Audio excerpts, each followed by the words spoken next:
ಸಿಂಧನೂರಿನ ಸರ್ವೋದಯ ಶಾಲೆಯ ಬಳಿ ಇರುವ ವಿರಂಚಿ ಆರ್ಟ್ ಗ್ಯಾಲರಿಯಲ್ಲಿ ಕನ್ನಡ ಮತ್ತು ಸಂಸ್ಕೃತಿ ಇಲಾಖೆಯಿಂದ ಚಿತ್ರಕಲಾವಿದ ಉಮೇಶ್ ಪತ್ತಾರ್ ಏಕವ್ಯಕ್ತಿ ಚಿತ್ರಕಲಾ ಪ್ರದರ್ಶನ ಮಾನ್ವಿ ತಾಲೂಕಿನ ಹಿರಿಯ ಚಿತ್ರಕಲಾವಿದರಾದ ವಾಜಿದ್ ಸಾದಿಕ್ ಉದ್ಘಾಟಿಸಿ ಚಿತ್ರಕಲಾ ಶಿಕ್ಷಕರು ನೇಮಕವಾಗಬೇಕು ಎಂದರು.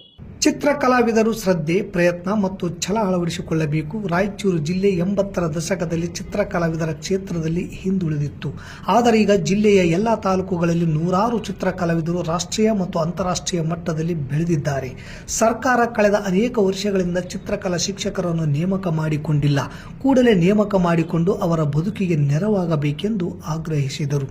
ಉಪನ್ಯಾಸಕ ಗೋವಿಂದರಾಜ್ ಬಾರಿಕೇರ್ ಮಾತನಾಡಿ, ಬದುಕಿಗೆ ಹಣ ಅವಶ್ಯಕ, ಆದರೆ ಹಣ ಗಳಿಸುವುದೇ ಬದುಕಾಗಬಾರದು. ಕಲಾವಿದರು ಸಹ ತಮ್ಮ ಕಲೆಯನ್ನು ಪ್ರದರ್ಶಿಸುವ ಬದ್ಧತೆಯನ್ನು ಹೊಂದಿರಬೇಕು ಎಂದು ರಮಣ ಮಹರ್ಷಿಗಳ ಉದಾಹರಣೆಯೊಂದಿಗೆ ವಿವರಿಸಿದರು.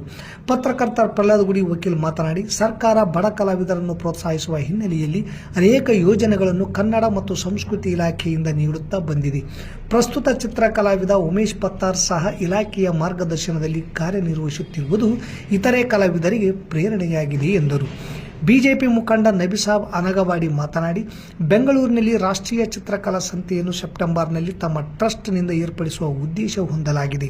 ಚಿತ್ರಕಲಾವಿದರನ್ನು ಗುರುತಿಸಿ ಅವಕಾಶ ಕಲ್ಪಿಸಲಾಗುವುದು.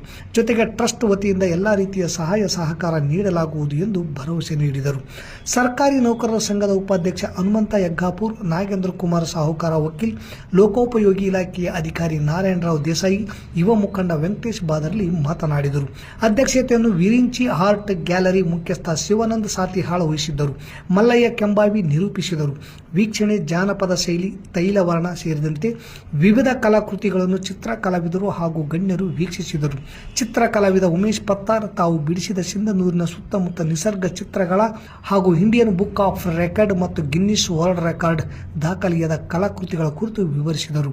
ಕಲಾವಿದರಾದ ರಾಮೇಶಪ್ಪ, ಮೊಹಮ್ಮದ್ ಉಸ್ಮಾನ್ ಅಲಿ, ಅನುರಾಧ, ಅಂಬಣ್ಣ, ಪ್ರಸನ್ನ ಪತ್ತಾರ್, ದೀಕ್ಷಾ, ಮನು ಪ್ರದರ್ಶನದಲ್ಲಿ ಭಾಗವಹಿಸಿದ್ದರು.